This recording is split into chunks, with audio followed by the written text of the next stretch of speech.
Welcome to Sleepless in St. Canard, where the starter replaces REM cycles. I'm Kitty. And I'm Ange. We haven't slept in 30 years. This is a podcast about the 90s Disney cartoon Darkwing Duck, and also the Dynamite Comics Round 2 of Darkwing Duck. Yeah, they hit the old reset button. We are veering off the old dusty Darkwing comics and wheeling in the brand new dusty Darkwing comics. I presume, as is tradition, I have no idea what I'm getting into. I'm assuming a lot more Lorax. Maybe. Lay it on me, Ange. Give me the updates. Give me the haps. So before we get into the actual new comic, I just wanted to briefly update on the Kickstarter that Dynamite did a little while ago for their previous incarnation of comics, plus a bunch of extra stuff, I suppose, because it's been a while. I forgot how long it was until I actually looked back at the stats. So I pledged for the Kickstarter on July 3rd, 2024. The estimated delivery that they gave was September 2024, so a couple months. The actual delivery, I received it on April 9th, 2025, about 9 months later. Oh, it was born into this world, into your world, 9 months later, bouncing baby duck. Yes. And so I'm pretty sure I mentioned... A baby Huey, if you will. No. Although, actually, that would explain some of the costs on the Kickstarter page. But we'll get to that. So... Okay. I mentioned it a while ago, but that was like a billion episodes back, what I pledged. So I went kind of basic. I just ordered a hard copy of the Darkwing Duck Heroes and Villains, which consisted of the Negaduck comic series and the Justice Duck comic series comprised into one hardcover. Okay. And it is considered number 3 of their omnibus. The other two, I know one was the Darkwing Duck series by Amanda Dibert. Mm-hmm. I kind of forget what omnibus 2 was, though.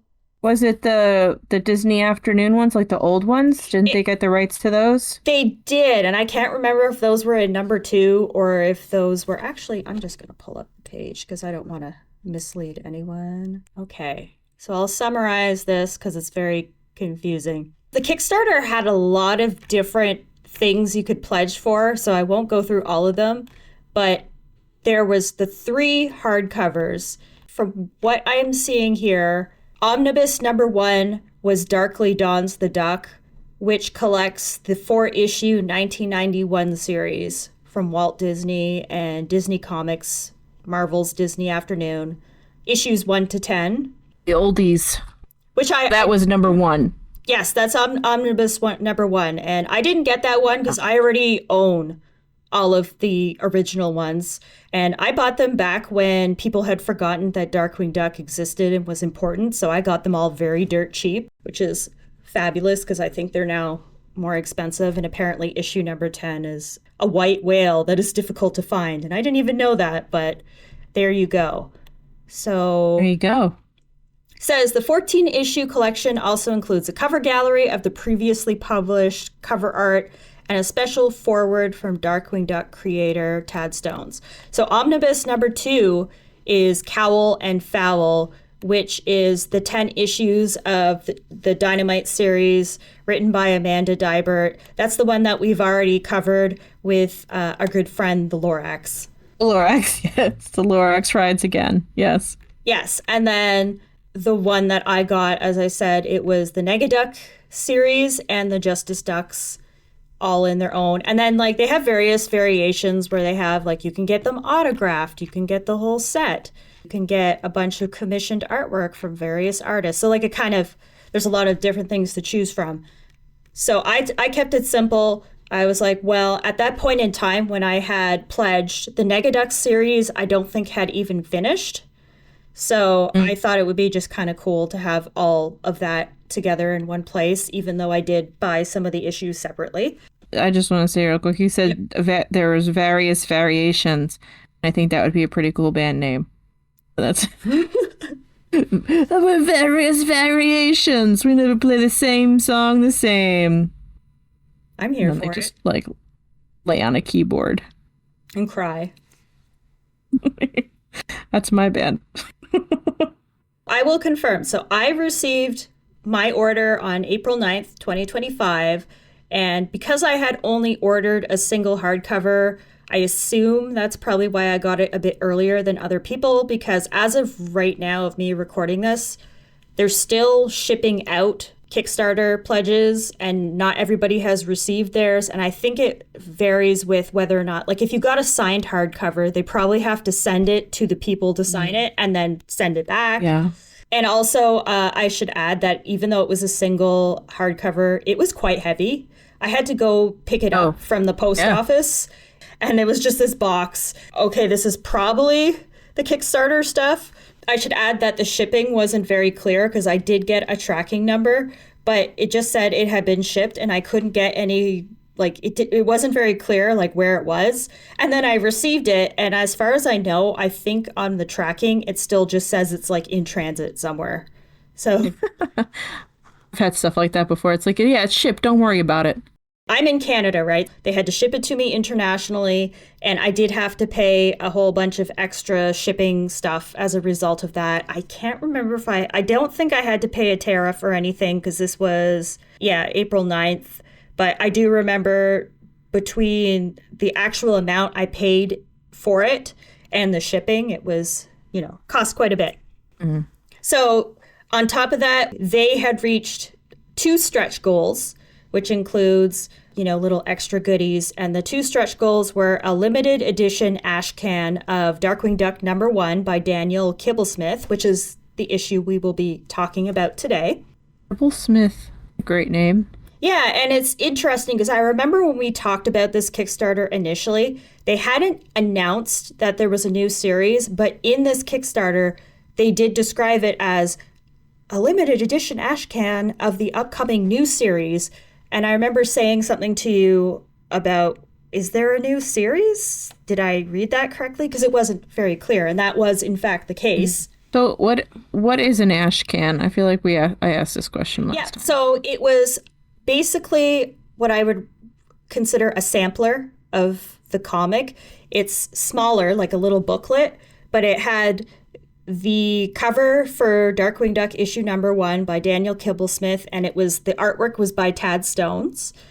And when you open it up, there's a few pages that were in color of, like, it was about maybe like the first 5 pages of the comic, and a few of them were in color, and then the rest were in black and white line art.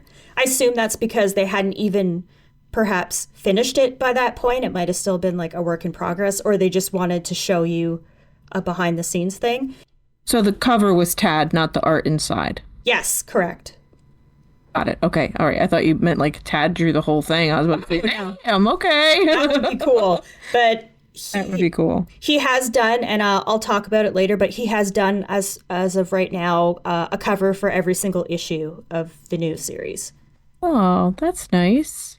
Yeah. At the end of it, like when you flip to the back, it just says something like, check out this comic coming on this date. So it was basically like a sampler to like show you what it was going to look like.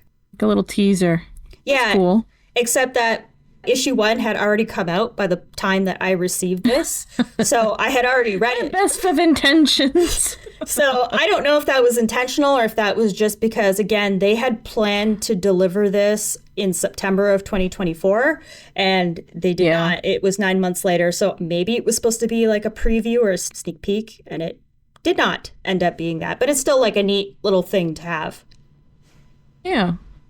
And the other thing I received was a facsimile Darkwing Duck animation cell, and it's a picture of him swooping down that I think is the one on the omnibus #1, Darkly Dawns the Duck. I think it's actually, I want to say it's the actual image. Did I send you a photo of this when I took a photo and I was like, oh yeah, I finally received this? My brain is scrambled eggs, so Here, you may have, but you could send me another one. Yeah, I'll send you so you can actually see what it looks like. It's the cover from the Disney Afternoon, I believe. And they basically made it to look like okay. Yeah. Gotcha. Quote unquote animation cell. Yeah, it's not a real animation cell. It was just supposed to resemble one. His hands are very small. I don't know if they took an actual stock image from the old 90s Disney Afternoon comic or if they just tried to replicate the art. But Wing it. Yeah, wing it. So I'll tell you about the actual quality of the omnibus itself because it was kind of interesting. The hardcover itself, I think, is pretty nice. The actual outside of it, there's little purple stripes across the front and they're kind of glossy, which is kind of cool. When I received it, there's minor dents on the spine on both the top and the bottom. Oh, bummer. Which you can kind of see in the photo, actually. If you look at it, you can see at the bottom it's a little creased. I would say it's not majorly damaged, but it's enough that you notice it. However, when I went to the Kickstarter campaign page to read the comments from other people who pledged, this seemed to be an issue with a lot of the hardcover comics. It wasn't just mine. Yeah, so I checked out the comments, and it seems that, unfortunately, I don't know how many, if it was all or just some, but quite a few of the hardcovers appear to be dented. I'm going to assume it's either a manufacturing thing or when they were stored in the warehouse, they were probably piled up and pressed up against something that did that. The packaging when you picked it up, though, was it super well packed? Do you think it may have been dented in transit? I don't think so. It was filled with packing peanuts. So many packing peanuts. It was buried in there pretty well.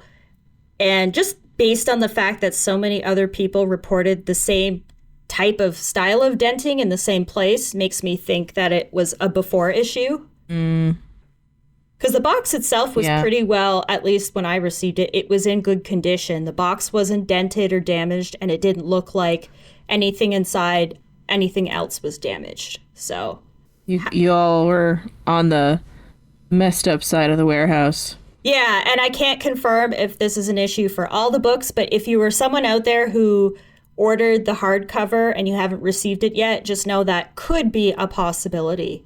Some people, I think, it came to them fine, so. Yeah, and if you got Volume 3 Heroes and Villains and you have creasing by the spine and, shoot Ange an email.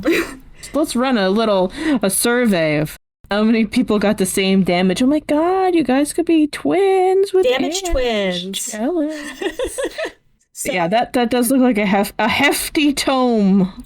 It is. The interior pages look fine in terms of the color and the quality. There was nothing there that really seemed off. The only complaint I have is that there's no page numbers and there's no index. If you were to try and open it and be like, I want to look at this issue or read this issue, you can't, because it starts with Negaduck and it just runs through all of Negaduck, and then in between each issue they post a comic cover so you're heading into a new issue. Yeah. And then same thing with Justice Ducks, and then it just ends abruptly. There isn't anything extra. There's no forward. One thing that I saw that people were complaining about when I checked the Kickstarter campaign is that none of the omnibuses had a proper cover gallery. And I'm not too surprised because, as you might recall, Kitty, there are millions of them. Yeah. The amount of covers just for Darkwing Duck issue 1 alone for the Amanda Dybert version, I think it was a ridiculous amount. I think it was 26. It's in the hundreds at least.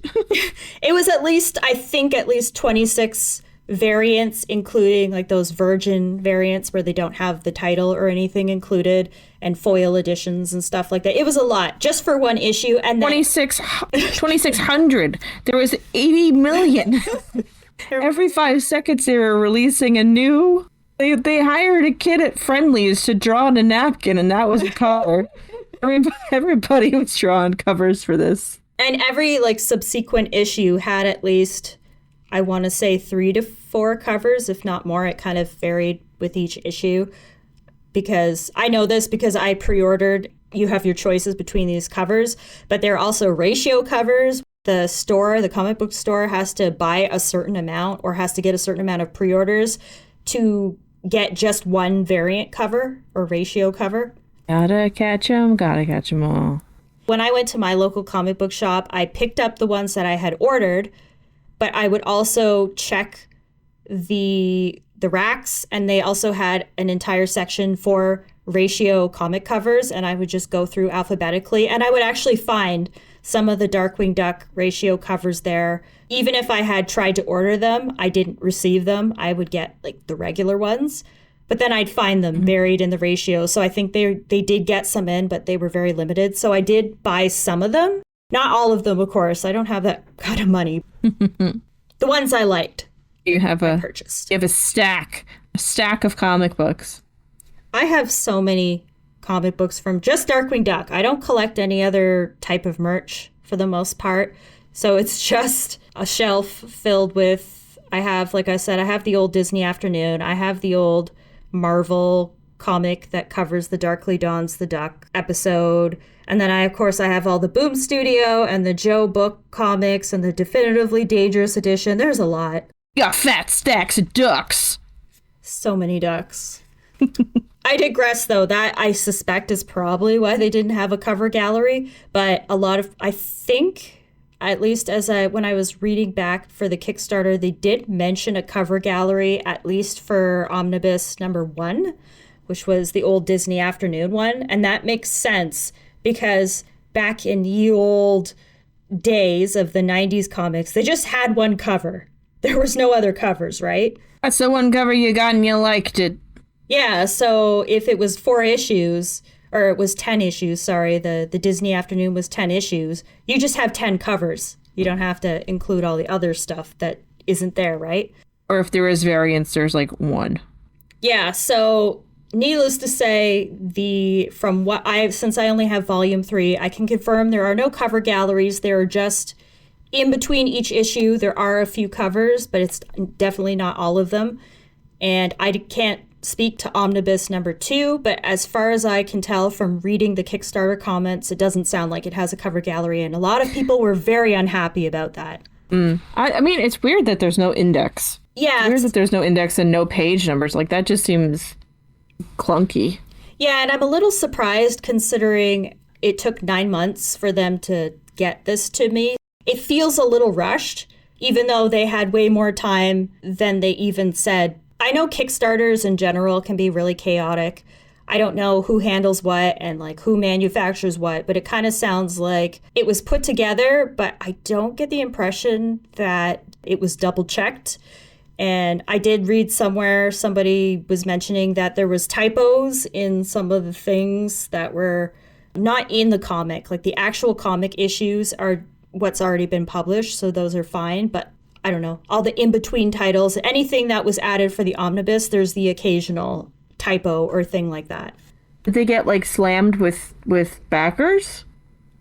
They had, actually, let me pull that back up, because there was a lot, but I mean, Dynamite has done several Kickstarters, and they have a Gargoyles one as well. So they've done this before, so I don't know why this was like a difficult one, but let me check. That's the only thing I could think is that maybe they did not anticipate the demand and kind of panicked. So they had 2,408 backers.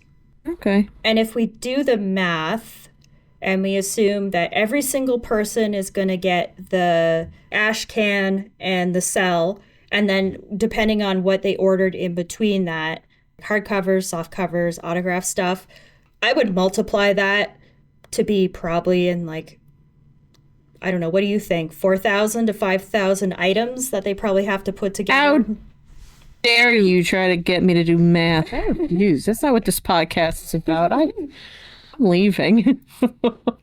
Good day to you. Yeah, good day to you and your sums. Yeah, no, that's a lot. I mean, it's not a huge amount, but it's enough to keep you very busy for a long time. And I assume they're not like a huge production, so they probably were very busy with this. So when I check their actual account on Kickstarter, they have 45 created projects and 36 backed projects.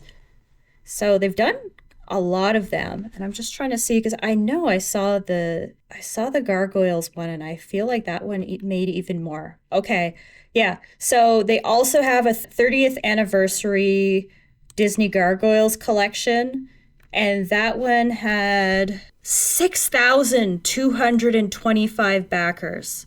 Damn. Way more than Darkwing. So I guess they were doing Yeah, that. so I was gonna say maybe the Gargoyles books were keeping everybody busy, and they're like, yeah, whatever, the ducks, just send them out. It looks like they haven't even finished it for Gargoyles. They made an update on April 16th, 2025 with prototypes with fan input revisions. So Wow. I don't know if maybe there was complaints about what it looked like, and on January 2025, Gargoyle Premier Edition prototypes preview. So they had a preview. Oh, it's gold. Ooh, look at those gold pages. Oh my goodness. So it was way fancier To than be Darkwing Duck. 6,984. One more. You're pledging. I know. I could feel it. You're not. You're not. The very first comment when I check comment section for this, very first comment is Dynamite is a joke. Oh my god. This has been handled horribly. I can't believe you guys don't give a shit about our concerns. So people so they are not happy. And the Darkwing Duck, I will tell you, if you check the comments on it, they are largely very unhappy just because a lot of people haven't received them yet, or they're receiving the wrong thing, or things are damaged. One person apparently they ordered all 3 omnibus, but they got 2 of the same omnibus. Oh no. Yeah, stuff like that. And like, keep in mind, they shipped worldwide. So if you got that and you're like, I don't know, in Europe or something, you probably paid a lot. Bummer. Oh man. Blowing themselves up. I see what you did there. So my overall conclusion is that I'm not as mad, but to be fair, I think I actually received mine much earlier than a lot of people did, because when I posted photo, a few people were like, you were the first person I've ever seen to post evidence that you've received your Kickstarter. Like nobody else. That it physically exists. They're not just lying to us. Yeah, a lot of people were convinced it was a scam because they haven't received or heard anything, and me posting the photo was the only evidence. And I do know, shout out to AJ, Co-host of Into the Falls, if that's still around. If you like Gravity Falls, you can listen to that podcast. Yeah, Gravity Falls is popping off right now thanks to the Book of Bill. Thanks to that little triangle with mascara. His came in probably about a week or so after mine, maybe like a couple weeks. So he did receive his. I would say it's okay. It's just kind of a cool thing to own. Wouldn't say it was worth the amount I paid. Maybe if I lived in the US and was paying the US amount with US shipping, as a Canadian, I just have to accept the fact that anything that I buy from the USA is always going to be more expensive for me. So I have to make that decision carefully. It was interesting because I was looking through the comments, and there's a few people local to me who ordered all 3. And some of them were saying they haven't received them, and they live in the same city as me. So it seems to be, I think it depends on what you ordered, whether it's autographed, and how much of what you ordered, like 1 book versus 3. So I think the fact that I kept it simple is probably why I received it a bit faster. Just a guess. Postal worker isn't buried under a pile of 40-ton boxes. Just a person pinned in a back room going, help me. Yes, and I do send my condolences to all the Canadians out there, because as of me recording this, it sounds like probably going to be heading into another Canada Post strike, which means there will be no mail. At all. Oh, man. Your ducks aren't coming anytime soon, guys. There's a lot of stuff going on with the tariffs. I think getting stuff over the border right now is just extra chaotic. But yes, so that was the Darkwing Duck Kickstarter. But let us talk about the actual big thing that we came here for. The big thing. So when Kitty and I last recorded, which was in November for right around American Thanksgiving? Yes. Yes. We talked about Alice's Restaurant. Yes, and we had not mentioned a new comic book series because it was announced, I think, 3 days after we recorded that they officially had a new series. And in that time, has been 3 issues released. I think it started first one was in February that it released. So it's been a while. What I'm hearing is that we're never going to catch up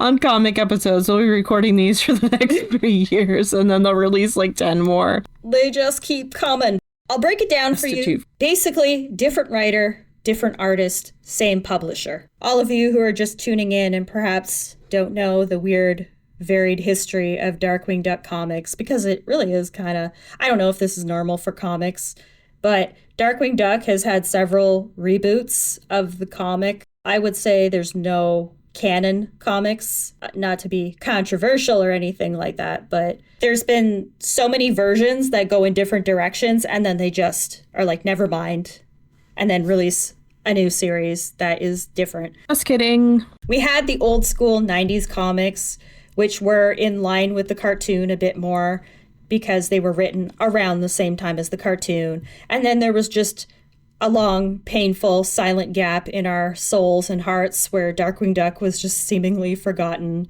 forever, or so we thought. Then we suddenly had a revival with the Boom comics, which Kitty and I, have already covered in long, painful recollection. I try not to recollect them anymore. Yes, if you want to, go back and listen to those, you're welcome to, but it is fairly painful. Hear my soul leave my body in real time. Shout out to a newer listener of the podcast, Bex, who wrote to us recently, and they had mentioned, I'll just paraphrase this quickly, that they did make it through all the Boom Studio Comics episodes, but they only skipped the crossover story arc because it sounded like Kitty was dying of boredom, and partly because we were too. It was just too painful to sit through. And you know what? That's valid. I don't remember which one it was, but I definitely was laying on the floor at some point while we were recording, just letting it wash over me. Yeah. I'm upright right now. Yeah, it doesn't help that some of the issues, when we recorded them, they were like 2 hours long. We were just dying inside. So yes, we have covered the Boom series, and then we haven't covered it yet, and we probably won't anytime soon. But then there was a minor reset called the Definitively Dangerous Edition, which recollected the Boom issues, but then it cut out the crossover Dangerous Currency and replaced it with a different ending so that it would lead into a new series by a new publisher called Joe Books. And that was another series that ran for, I think, only 8 issues, and then it got canceled. And then there was silence for, once again, a few years. And then Dynamite kind of just rolled up out of nowhere a couple of years ago and announced the new Darkwing Duck series, which we have already covered, which was Amanda Dibert, issues 1 to 10, The Lorax. Legend of the Lorax, yes. For people who haven't read the comics, just to warn you, there is no Lorax, just in our hearts. I beg to differ. There's Lorax everywhere. It's like, where's Waldo? You just gotta find him. The Lorax was in you the whole time. That series came to an end, and then there was 2 spin-off series, the Justice Ducks and the Negaduck series. On this podcast, we have only gone through part of each, so we aren't finished covering that yet. But I decided to put that on the back burner because I wanted to talk about the newest comic, because I just think it's very interesting in concept and just everything, because it's taking a different approach. So as I previously mentioned, the new writer is Daniel Kibblesmith. When I listened to the interviews, apparently he's a longtime fan of Darkwing Duck, and it seemed, from what I could see, it seemed like this was a dream come true for him. But what's interesting, so he's written for DC and Marvel, I'm pretty sure. Okay, so let's see here. So The New Warriors, which is a Marvel comic. And also it quotes him as The Late Show with Stephen Colbert. Oh. Which is interesting. I like some Stephen Colbert. Yeah, and it says there's some designs here with Kibblesmith's inspirations. I'm just reading a Marvel.com article. I don't think this came into existence. I think it was canceled. Well, speaking of Stephen Colbert, if you are looking for a laugh, Mark Twain Prize for Conan O'Brien is on Netflix right now, and it is delightful. Stephen Colbert does I don't even know if I should say it. It's a delightful bit I'm going to say it because why not? I have the power. It's my podcast. You could skip ahead 10 seconds if you don't want to know right now. He does a live Hot Ones, like, power run with Sean Evans, and you see this man, his pain, as he's trying to answer questions about Conan O'Brien. It's delightful. Anyway, Stephen Colbert tidbit for you, because it's fresh in my mind. Also, I love Conan O'Brien. The end. Very good. Very good. Thank you. Looking through this, it looks like he was supposed to write this comic and it got canceled. So that's just kind of the gist of that. However, that's not really super relevant to what we're talking about. I was just trying to figure out his background. We just like to know about people's failures. Well, it was the same when they announced Amanda Dybert. I dove into seeing what she had worked on previously, because you're always curious to see, right? Especially if they've worked in the superhero genre, you know, how that translates over to Darkwing, which is, I guess, superhero stuff. He seems to have pretty strong background. I have read, as of recording this, the first 3 issues, and I would confirm that he has done a pretty good job. In fact, I don't want to set the expectation before I share the comic with you, but I would say that up to now with these 3 issues, this is probably my favorite of the Darkwing Duck comics I've released in the past. You did say that. That's the one thing that I know that has got me excited, is that you messaged me and you're like, forget that other stuff. I want to talk to you about this new stuff, because it's got you excited, and I'm excited that you're excited. It bodes well. So first thing that I like, that I think was a really smart approach, in my opinion, is that he has mentioned several times that he is writing this as if these are missing episodes from the TV show. So every single issue is just its own contained story. It isn't a long serialized thing with a lot of twists and turns and cliffhangers and stuff like that. Everything is just one story, which I think is very smart in this day and age. We haven't talked about the Joe Book comics, but I think where they went wrong was that they were a little too ambitious, in the sense that they were obviously setting themselves up for a big overarching plot, and there was clearly going to be all these twists and turns, surprising reveals later on down the road. And none of that happened because the series was cut short at 8 issues. This series, approaching it as just, I'm going to tell one contained story, and I'm going to keep it within the time frame of the cartoon series, allows you to still play within the world of Darkwing Duck, but you don't have to read every single issue to really know what's going on. And it just seems like a safer bet in a time where, comics just seem to get canceled whenever, you never know when. Willy-nilly, yeah. Yes, and he did mention that he was kind of also approaching it as Darkwing Duck Year 1, in the sense that, don't quote me on this, but I think it was mentioned there was going to be 12 issues, so a year's worth, year 1 stories. I'm quoting you on it. Too bad. Some of the stories are told as flashbacks, with Darkwing as an unreliable narrator, kind of similar to The Haunting of Mr. Banana Brain. They're telling the story after the fact, and you're getting, different commentary. Yeah, and we haven't covered it yet, but Beauty and the Beat, which is Bushroot's episode, was told as a flashback with Darkwing. So there's a few issues that approach it that way, and they fill in little gaps, and they tell stories in between. So some of the stories are very early on in Darkwing's career, and others are a bit later. So do these not include Launchpad and Goslin? Yes, they do. Yes. So usually when he's telling a flashback, he's telling the story to Goslin. So she is there in some aspect, but some of the stories do take place in the quote-unquote present time. Goslin and Launchpad are both there as well. It's kind of basically set immediately after Darkly Dawns the Duck, when Darkwing is still establishing himself with Goslin and Launchpad. Got it. And in fact, issue number 1, which we're about to talk about, and I will pull up, does a very good job of establishing that timeline. You see pretty much immediately, because this story is essentially the first time that he meets Megavolt. Or at least in Clash Reunion, he has a history with Megavolt, but this is the first time in his career, because we never got an episode where he first met Megavolt and it's the first time he's acknowledging it. It's just It's always just been acknowledged. Encountering him, yeah. Yes. Okay. That's what this one is about, and I will pull it up. We're going to do something a little bit different this time around, where I'm going to screen share so that Kitty doesn't have to just guess what's happening with me sending her occasional pictures. But I am going to be wearing a blindfold, so it's going to be very much the same. Just to keep it authentic. We have a cover. It appears to have been drawn by Tad Stones. It's got a Tad style to it. Yes. Goslin, Launchpad, and Darkwing, as it should be. And then it's got a whole bunch of villains in the background, like a rogues gallery of his big baddies. Yeah. What is directly behind Darkwing? Is that Beelzebub? Yeah, I think that's Beelzebub. It's just got his weird little mustache thing right by Darkwing's face. Looks like a butt. Butt with antennas. Up in the top right there is your favorite character. Is he? Oh yeah, I see his stupid little swirly ball.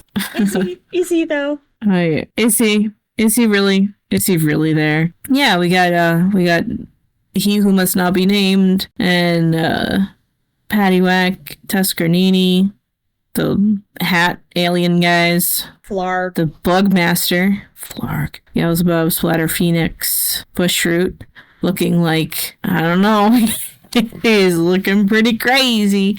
Like he's just watching you, like, pick a carrot from the ground and eat it. Like he's coming to get you. We got Megavolt and then a little sultry Steelbeak eye underneath a disembodied head of Quackerjack. Quite a few people. I imagine that there's more on the back too. It seems like one of those covers like wraps around. Good question. I don't think so. I would have to double check that. Well, then I've been proven wrong and I quit the podcast. Well, you know what? We'll get to the end of the pages and it should show.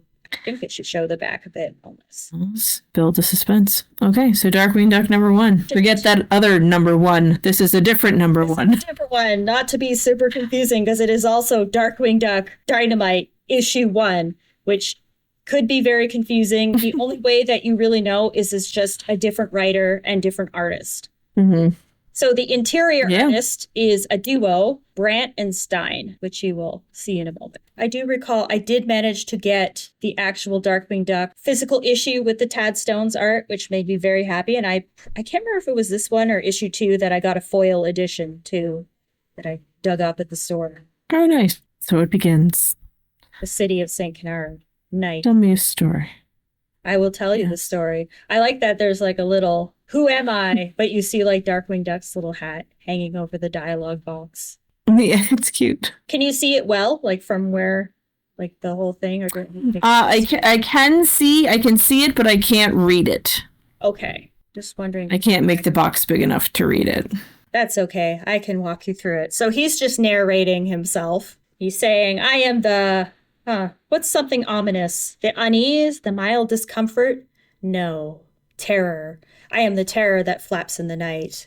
I am the sudden blast of cold water in the confusing hotel shower of justice. Dun dun dun. I am Darkwing Duck. Oh, that's a nice splash page. It's like crashing through a glass ceiling of a masked ball.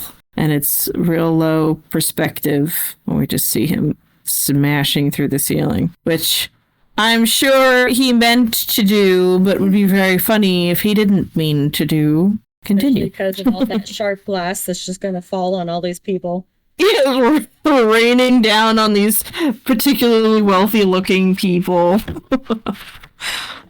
Oh, and would you look at that? Down in the bottom left corner, it says Year 1, Part 1 of 12. So I wasn't crazy. Yeah, there you go. I don't know. And the title is High Voltage, like high, like hello, high voltage. And then there's a little thing at the bottom that says, He is the terror that flaps in the night, the feathery phantom who haunts your dreams, the termite that devours your floorboards. He is Darkwing Duck. In the early days of his crime-fighting career, mild-mannered. They always call him mild-mannered, Jake Mallard. It's so funny, because we both know that he is nothing mild or mannered. There's not a single mild thing about him. Ill-mannered, maybe. He struggles to safeguard St. Canard from evil alongside sidekick Launchpad McQuack while keeping his newly adopted daughter, Goslin, out of trouble. It would not be easy. I like these creepy masked people. Is that like I feel like that's in reference to something. Is it the Court of Owls? Oh, could be. What is the Court of Owls? I feel like it's a DC thing with a bunch of rich looking people wearing masks, but comic people don't come for me. I don't know my Batman lore. We don't know them. They just make me think of BioShock. And that's who I am as a person. There's a bunch of people running around with like bunny masks and stuff in BioShock. I just feel like masks.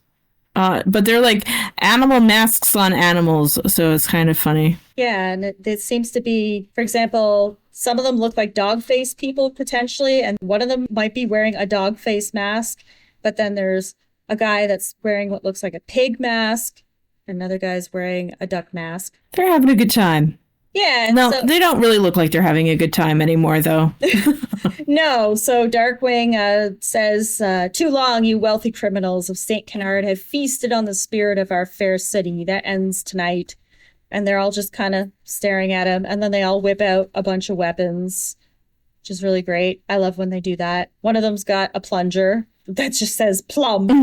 One of them's got a spiky mace, just going right for it. I do appreciate flamethrower. Somebody's got a sword. The tennis racket and the plunger are kind of fun, honestly, in comparison. It's great. I'm here for it. They are, but they're probably very deadly. That's true. We saw what happened in Quivering Quack with Negaduck getting a plunger to the face. We sure did. Only for a moment does he tremble before he whips out his gas gun and tells them to suck gas, evildoers. But then he hears slow clapping, the most sarcastic tempo of clapping. We see some, person in a pinstripe suit comes out and says, well, Darkwing Duck, it appears you've crashed our little party. And Darkwing turns around and says, of course, if it isn't my arch nemesis, the dastardly, the deadly, who are you again? And it's just a body with a giant question mark for the head. It is. It's very silly. That's when you clue in that this is not actually a thing that is happening right now. It is clearly something he is saying or recounting. And then that is confirmed when we see off-screen dialogue that says Earth to Dad was not, in fact, a real thing. It was a story that he was telling Goslin, who is questioning the validity of everything he just told her. As she should. And she straight up calls him out. The first thing she says is, you seem like an unreliable narrator. And Darkwing says that he's a fun, reliable narrator. I kind of love this weird frog thing that is sitting on Goslin's nightstand next to her bed. I don't know what that is. I'm not gonna lie. He's been the only thing I'm looking at. I love him. He's probably like a little lamp or an alarm clock or something, but he's just a happy little guy. Love me a frog. Love me a happy little frog. Yeah, I'm here for him. He might be my future avatar or something or the other, or PFP as we call them nowadays. Back in our days, we used to call them all kinds of stuff. You should just make him the cover of this episode. Darkwing Duck, #1. Just blow up this tiny little frog. So we get just a very quick recap with little arrows pointing that lets us know that Goslin is recently adopted. So that's how you know the time frame, that this is pretty early on in their times together. And they also, once again, mentioned the mild-mannered Drake Mallard, who has an uncanny resemblance to Darkwing Duck. Mm-hmm. So Darkwing has this giant book, which makes it kind of funny because I like to think that he's basically writing fan fiction by hand in a giant hardcover book and making it look like a real book. A journal of his adventures from the secret case files of Darkwing Duck in book form. Yes, and he does say that it's the authorial autobiographer of my own life story and that he's entitled to a few creative liberties. And there we have it. Goslin proceeds to ask him who his arch nemesis is because apparently he doesn't actually have one, which is why when he was telling that story, it was a big old question mark head guy. Hasn't met him yet. Yeah, and he's feeling pretty sad about that here. He says, how am I supposed to finish my luminous, legendary life story if I don't even have an arch nemesis yet? Everyone knows a hero is defined by their greatest foe. Can you see this next panel where Goslin's just beating a pillow to death? I sure can. She's just punching it and stuffing is flying out the end. while telling him that he's got to find the one. I mean, we blew up Taurus Bulba. He probably isn't coming back. Wink, wink. Wink, wink. He tells her that she's truly wise beyond her years. And she, of course, is wise enough to stay up way past bedtime. And he says, not. You're not missing out on anything. And then Goslin walks over to her window. She unfurls the blind. There's some kind of like really exciting circus right out their window. Yeah, it's like a full-blown carnival. There's a Ferris wheel and all kinds of stuff. There's quite a bit for her to be missing out there. With her never-changing expression as she does it. It's pretty great. Pretty great. And then Drake says, okay, nothing but the St. Canard once a year after hours fun time carnival, but I hear it's overrated. And then we hear ribbit, ribbit, crime. Oh, okay. So our Froggy boy, he's got a purpose. Tell me about it, Froggy boy. Oh man, I can't believe I forgot about that part. He's a very important character. Ribbit, ribbit, crime, break-in at St. Canard Energy Research. And Goslin's like, did you hide a crime alarm in my bedroom? He says, I hid one in every room. So there's frogs all over the house, in every single room, we can assume. There we go. Yes, as there should be. And apparently Goslin's room also has a giant switch just hanging on the wall there that he pulls, which flips him down into the wall, and he goes behind the wall and comes back out as Darkwing Duck. It's like a Murphy bed, but for costume changes. Yeah. And he says, now, as I always say, or am possibly saying for the very first time, let's get dangerous. And let's get Launchpad. Calling for Launchpad, who just appears out of nowhere behind him, which surprises Darkwing, who jumps half a mile and is now hanging off the ceiling light. He sure is. So Darkwing is looking very svelte in this. Yes, he's kind of like the Negaduck comic. His waist was real snatched. Yeah. This is before he started going to Hamburger Hippo every day with Launchpad, I suppose. Launchpad 2 kind of reminds me more of his DuckTales 1987 design. A little bit. Not completely, but a little bit. I can see it. Yeah, so Darkwing tells Launchpad he's got a very important mission for him, and it's to keep Goslin in bed, which apparently Launchpad is very nervous about and says, you sure you wouldn't rather watch me jump out of a plane? So clearly Launchpad already knows what Goslin is like. And Darkwing is opening a window, so he's gonna yeah, okay, you just clicked. So yeah, he's just gonna leave out the window. I guess we don't have the tower yet in the Basil of Baker Street little flippy thing. Yeah, it doesn't seem like it, which would be interesting if they do talk about that later. This is before Darkwing dug the tunnel from Suburbia to the fucking bridge. Oh, Goslin looks very displeased because, oh, Darkwing, stand firm, Launchpad, she can be persuasive. And Goslin says, I can't help it if I'm good with people, especially at getting them to do stuff. And Launchpad looks very worried, and he should be. I love her angry expression. I don't know what he's attached his hook to on his gas gun, but he's swinging out that window and he's gone. Well, Goslin's just looking real mad about it. Yes, she's looking very unhappy. And she's also immediately ready to plot her escape because she proceeds to ask Launchpad for one glass of water before bed. And Launchpad's like, yeah, that's fine. I can't deprive you of H2O. And it's also important to note that Launchpad, he keeps emphasizing himself as a sidekick and refers to Darkwing as his boss. So I have a feeling that making a point of establishing that really early relationship before they're more of a family unit, because it feels very emphasized. Yeah, where Launchpad is still kind of like, oh, I guess I could be watching this child instead of me and Goslin hang out all the time. Yeah, exactly. So I think that was an intentional thing by the writer, and I think it's just again to indicate the time frame of when this is happening.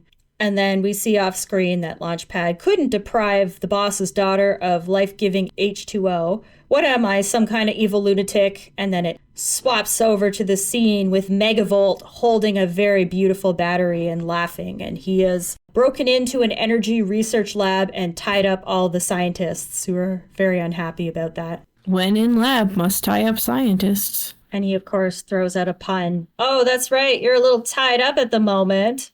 Oh. And then there's a puff, a cloud of smoke, purple smoke. And you hear the voice of someone mysterious that says, the egotistical electric enemy known as Megavolt. And Megavolt is looking around, demanding to know who's there. And Darkwing once again does, I am the terror that flaps in the night. I am the dry granola bar that explodes into crumbs when you open it in the car. Relatable. Oh, that feeling is too real. I am Darkwing Duck. And then Megavolt says, who? Just one panel of Megavolt just looking super unimpressed, saying who? I really like it. I like his expression there. So much so I had to magnify it. The art is very nice. They look like the characters, but it's definitely in this person's style. And I'm digging it.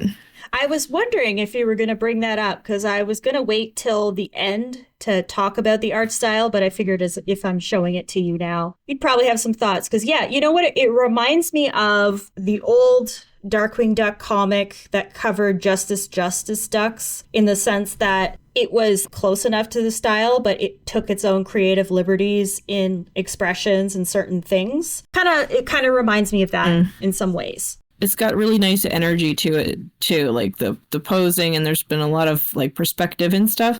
Darkwing himself kind of feels more like DuckTales 2017 Darkwing, but it's nice. I like it. I'm enjoying it. Yeah, I think it's his bill.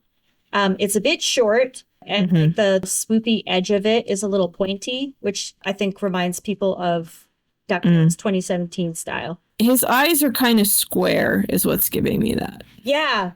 Like the first few pages is he's got like kind of a square eye or rectangular. I don't know. However you would describe the DuckTales 2017 ducks. But it's funny because Megavolt, I think, looks the same as he always does. Spot on. Yeah. Spot on. Yep. It's kind of funny because I like to think that's because Megavolt has his character design is so like a weird little guy that I feel like no matter what style you draw it in, he just kind of always looks like a weird little guy, you know? He's just gonna be a weird little guy. The ultimate weird little guy. Yes.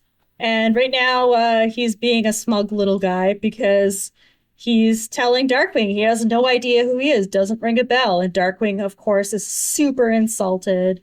He's telling him, I'm Darkwing Duck, scourge of the criminal underworld. We fought on multiple occasions. Megavolt says it doesn't ring a bell, and Darkwing threatens to ring his bell.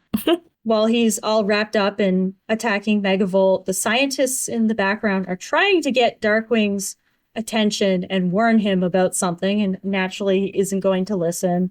And Megavolt uses the battery that he's stolen. He spins around and he shocks Darkwing. He does the whole, cartoon skeleton thingy. Yes, he's got toe bones, which is a little unsettling. I mean, technically, I guess that makes sense. If even in the cartoon world, if his toes bend at all, they probably have bones in them. But it's funny. Yes. Still got 4 fingers, though, as God intended. As God and Mickey Mouse intended. Yes.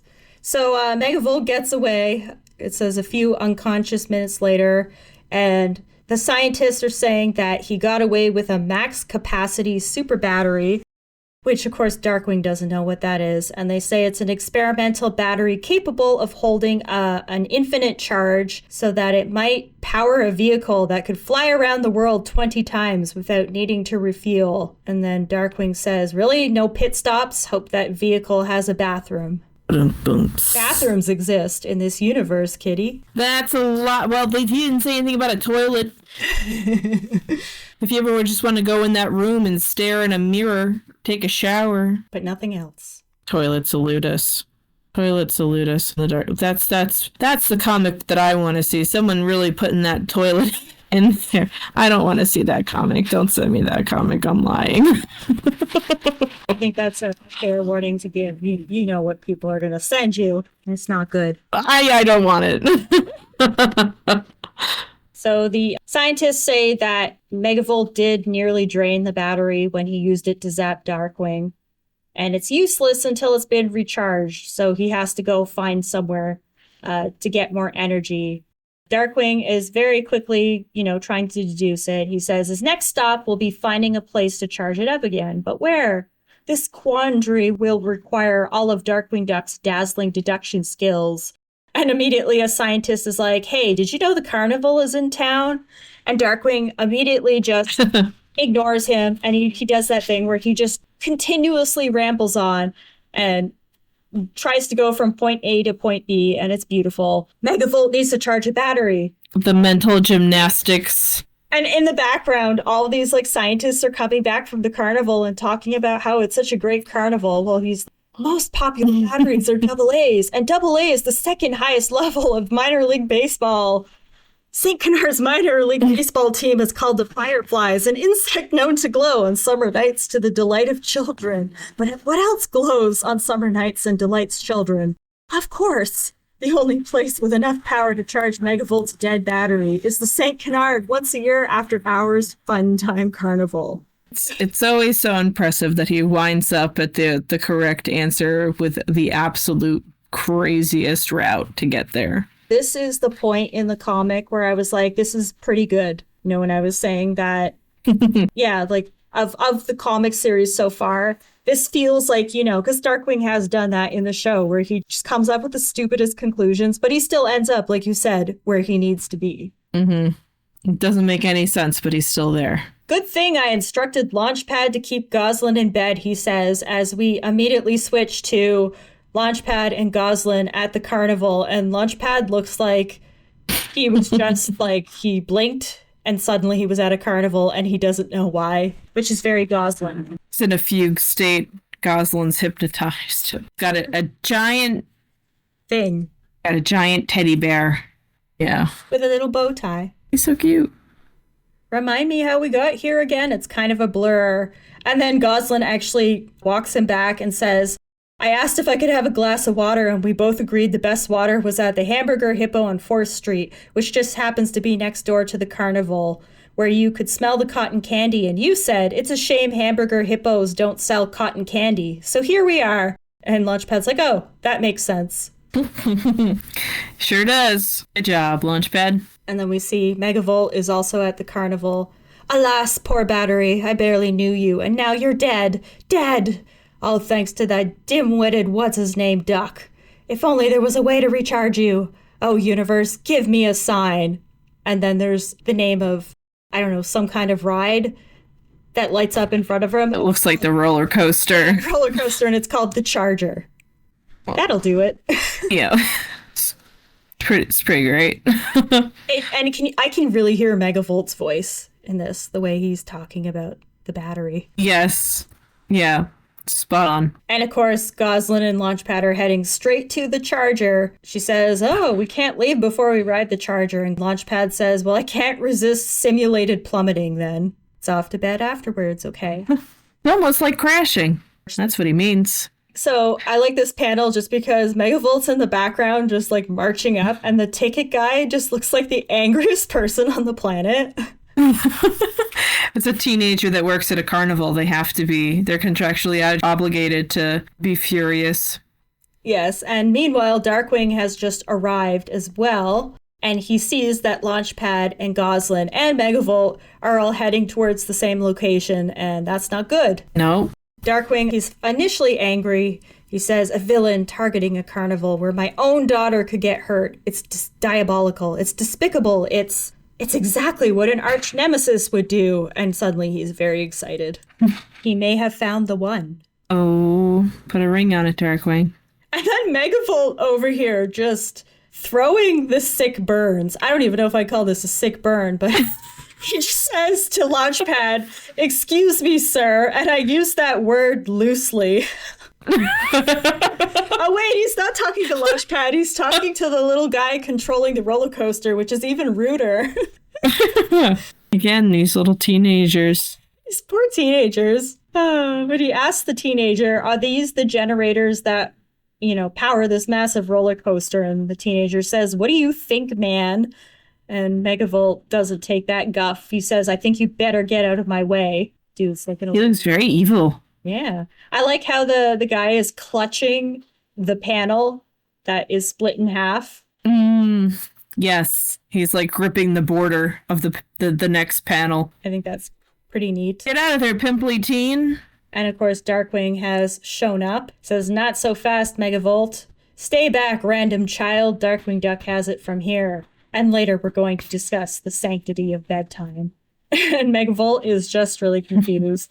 He wants to know where this guy has come from. I already told you I don't want to buy any cheese logs to support your school drama department. Darkwing is so excited now. He says, is that any way to talk to your new arch nemesis? And Megavolt is very upset and says, my arch what? He's not okay with this. He's not. Darkwing is now busting out the puns. He says, isn't it time we took this feud to the next level? There's clearly a spark between us. Ho-ho! Megavolt starts to whip out that battery, says, not yet, but there will be. But unfortunately, he hasn't charged it yet. So Darkwing is doing that whole thing.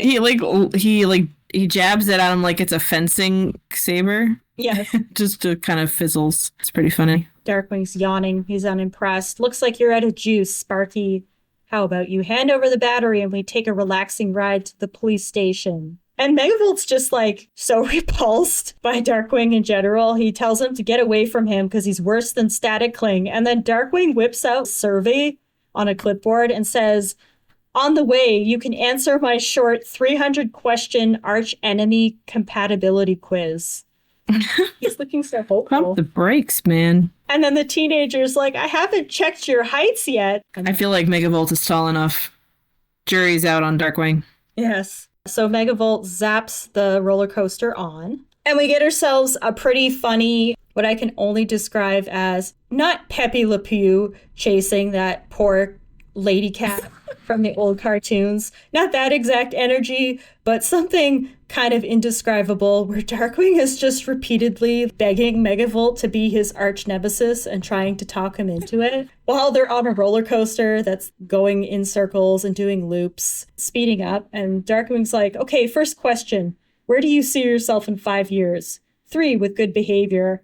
And Megavolt's like, I'm not your arch nemesis. Buzz off, dim-bulb duck. And Darkwing's like, you do remember my name, sort of. He's very desperate. He is. It's very Darkwing, especially at the beginning of his career. And Megavolt asks him what kind of do-gooder forgets to put on his safety belt. Roller coaster has done a loop-de-loop, and it's now upside down, and Darkwing is about to fall out and drops his poor little clipboard. And, Megavolt starts taunting him that he dropped his homework. And unfortunately, Megavolt also drops his battery, which Darkwing points out. Megavolt's like, no, my baby. Darkwing is like hanging on to the roller coaster thing, but then he just kind of lets go and does a very graceful fall into a tumble that catches the battery and lands on the nose of the roller coaster. The most competent he has ever been. He's really trying to show off for Megavolt. Really wants him to be his arch nemesis. And Megavolt's he just wants his battery back. He just wants to go home. He's done with this weird dude. Needs to quit his game because it's a weak game apparently. So Darkwing's like, okay, I'll give you back your battery. I know another power source, and he takes it and he slams it right into the giant electrical socket on Megavolt's chest. Which I suppose actually has energy flowing through it and is not just cosmetic, because it does charge up. Yes, and he's pretty much electrocuted and deflated and sad. Drains him. He's like all shriveled in the next panel. Which I guess that does make sense. Darkwing's got this fully powered battery and he's saying, what's wrong, Megavolt? Feeling a little drained? And yeah, Megavolt looks like a sad prune. It looks like the cops have shown up. Called in by the pimply teen. Called the cops. He's giving a statement while Darkwing says, you'll have plenty of time to recharge yourself in jail. Don't worry, officers. I'll personally escort this dangerous villain back to the station. And Megavolt just runs up to the police officers and gets down on his knees and starts begging them, saying, I'll go peacefully, I'll go quietly, I'll go anywhere. And then he turns and points at Darkwing and says, as long as it's not with Darkwing Duck, this lunatic won't leave me alone. Look at the way Darkwing's pointing at himself and looks so sad. It's just like a giant panel of Megavolt's finger pointing at Darkwing, and then Darkwing just pointing at himself, like, me? He does look very shocked. It's beautiful. The cops drag him away. And Megavolt says, I'm not your arch nemesis, and I never will be. Poor Darkwing. He says, I know that. I'd never settle for an arch nemesis I could beat so easily. Sure, Darkwing. Sure. And Goslin reassures him and says there's plenty more fish in the sea, which is very kind of her. Darkwing says he's more concerned about kids in their beds. He turns to Launchpad and wants to know how they ended up at the carnival. And Launchpad does confirm that she is very persuasive. And I guess Darkwing just kind of is resigned to this truth and says, parenting, while crime fighting is going to be more complicated than I thought, maybe Megavolt is doing me a favor, and arch nemesis might be one commitment too many. And then Goslin says, don't say that, Dad. You know what they say. When you stop looking for it, it finds you. And then Darkwing once again says, wise behind your years, Goslin. And she, of course, jumps to wise enough to ride the Charger. Absolutely not. But then what do we see in the corner there? It's a silhouette. Bum, bum, bum.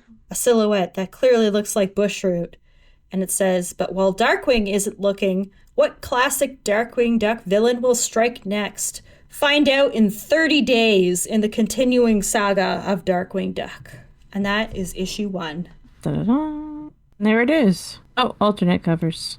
Yes, there's, let's count them. Oh. 1, 2, 3, 4. Oh, they actually have a cover gallery in this issue. Look at that. I guess that's one way to do it. Oh. When you think about it, it is probably easier to do the whole cover gallery in one go in an issue instead of doing it all later. I like that one, the one with him on the rat catcher. It's a cool one. I could be wrong, but I want to say that was drawn by Ciro Cangellosi, who drew the Negaduck comic series. Oh, that one's really cool. I think you're right, because it says it on the next, the cover gallery page. Yes. I was trying to look at it. It's really cool. Very nice. At this point, even though only 3 issues have come out, I think they've posted covers up to issue 6, I want to say. Let me just double check that. There's one in particular that I'm really looking forward to showing you. Oh. Okay, yeah. So they've posted up to issue 6, some of the covers. Nice. Issue 6 isn't out yet. They've just shown the covers. Yeah, so as of us recording, there's only been 3 issues released. And I don't know when issue 4 is coming out, but it should be pretty soon, actually. So nice. And so, like, this is just as far as this feels like it's going to be him shopping around villains that we know, but possibly encountering them for the first time and being like, will you be my arch nemesis? Like Dr. Seuss, are you my mother? Only as, are you my arch nemesis? Is that the feel? Not necessarily. Like, every story is a little different. The next story, as is hinted at the end of this one, is a Bushroot story and is more centered, I would say, around Goslin, although Darkwing is there too. And then the issue 3 is a flashback story. So does it happen after Beauty and the Beat? I want to say yes. I can't remember if they actually mention it, but I'm pretty sure he already... yes, it has to be, because Beauty and the Beat, Bushroot was a regular balding 40-year-old guy, and he's already mutated in issue 2. So I think it's probably like after that. It jumps around. He does advertise it as a year 1, so it seems to be going in some sort of order, but it's not like definitive. It defies all chronologically inclined people, as is the way. There is no continuity, as Tad Jones dictates. Cool. Well, that was fun. It was it did feel like it very well could have been just an episode of the show. Yes, and that was the writer's goal, and I think he achieved it pretty well.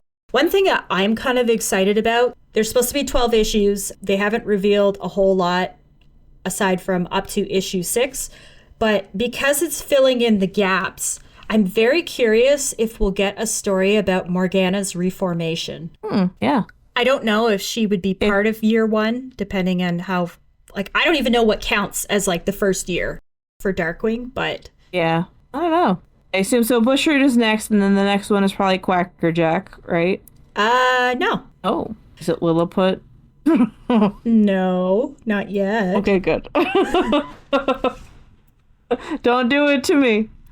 Don't do it. What if we get the issue where the Muddlefoot's move in next door, and then that's just the rest of the comic series? It's Just the adventures of the Muddlefoots. every time Drake thinks that he's done carrying a box in off the curb for her, he comes with like a couch and he's like, "Howdy, neighbor." Like every time the door closes, the doorbell rings again and Herb is asking him to help him move something. Although I always assumed that the Muddlefoots lived there first. That's my extended universe comic book series about just the Muddlefoots, and Darkwing lives next door and you don't really get to see him too much. It's just Muddlefoot's daily life. Beautiful. Perfect. I'm gonna call it My Buddy Drake. Anyway, yes, this was fun. I liked it. The art was nice. It was interesting. Again, the style is not, like they're not trying too hard to look too Disney, like to match the model sheets and stuff, which I feel like is nice because it lets the art be its own kind of character and not have to try to tie itself too much to character models. And the coloring is nice. I love me some good colors. They do a pretty good job with the slapstick cartoony type stuff, the squash and stretch. Like you mentioned earlier, all the different angles, different ways that they present things. So like the artists seem to be pretty experienced with that sort of fun cartoony stuff. Yes, interesting page layouts. One thing that I'm like, okay, is they gave Goslin some super thick eyelashes. Anime eyelashes. Yeah, doesn't quite seem like our girl, but that's okay. She can have some thick eyelashes if she wants to. It's kind of funny because that's actually the style that I tend to, like when I'm drawing characters, I have a tendency to give them that thicker outer black outline with the eyelashes. I saw some Tad Stone's artwork that did that, so I wonder if they were kind of basing it off that. I mean, like Morgana definitely does. Goslin, she has like the two little wispy lashes usually.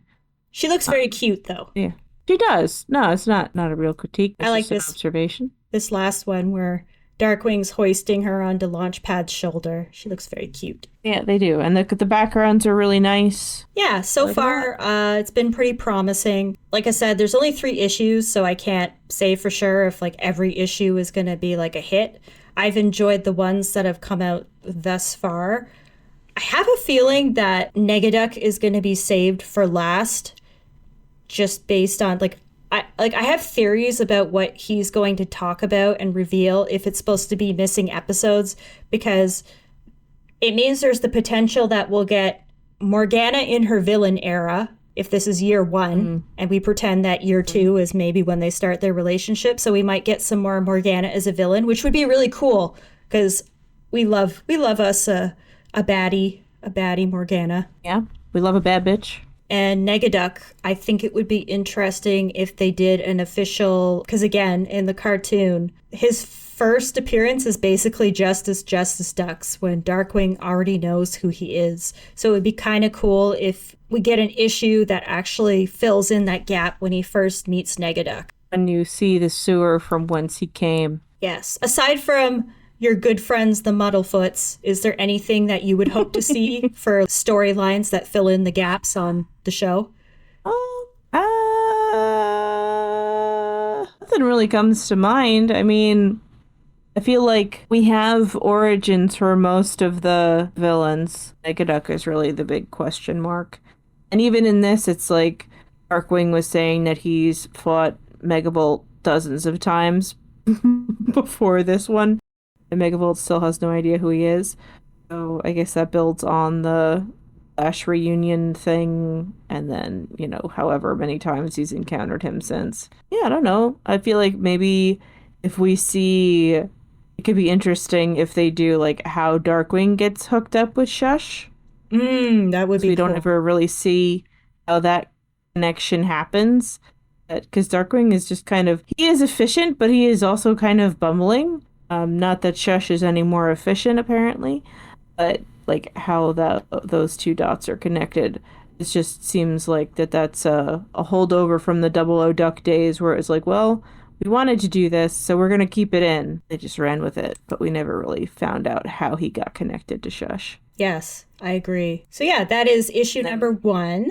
So overall, I've enjoyed it thus far, and I didn't want to set it up with too many high expectations by saying it was my favorite out of all the series.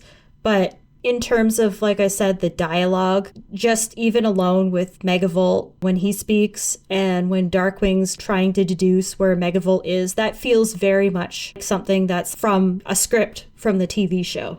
Like you can hear it in the actors' voices. Like when you're reading it, you could hear how it would sound.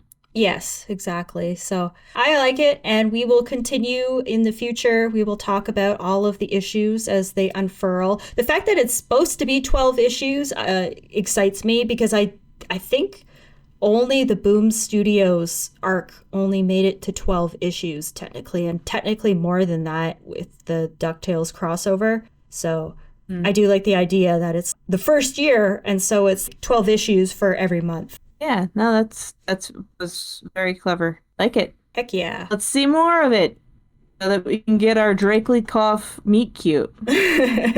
He is trying to find the one. He sure is. Okay, well that was fun. I look forward to hearing and seeing now more of those. Some good sight gags in there, very much in the vein of the show, which is always what I feel like he accomplished in these official media things, because otherwise then what are we doing? So that is what we have for this issue of the Darkwing Duck Dynamite #1 again comic. Next time we will be dredging the Audubon Bay with Neptunia and something fishy, and then presumably we'll be going through more of these bad boys. Heck yeah. Heck yeah.